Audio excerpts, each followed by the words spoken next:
Quel format de set utiliser dans ses entraînements? Beaucoup de personnes ne jurent que par un format de set, des séries simples ou des top sets et des back-off. Est-ce que c'est réellement intéressant de tout le temps programmer avec le même type de set? Non, pas du tout. Ici, on va prendre l'exemple des top sets et des back-off. Qu'est-ce qu'un top set? Un top set, c'est une type de série où tu vas souvent mettre plus lourd avec une fourchette de répétition assez courte.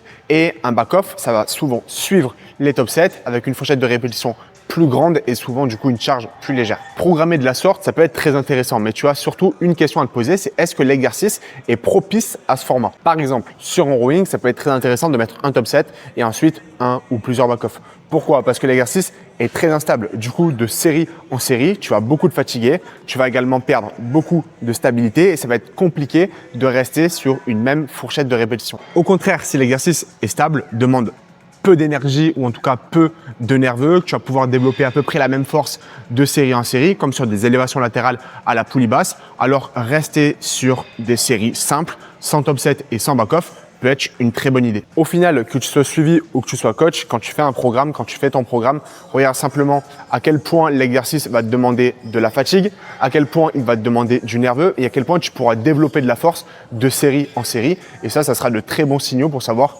quel type de format utiliser sur un exercice.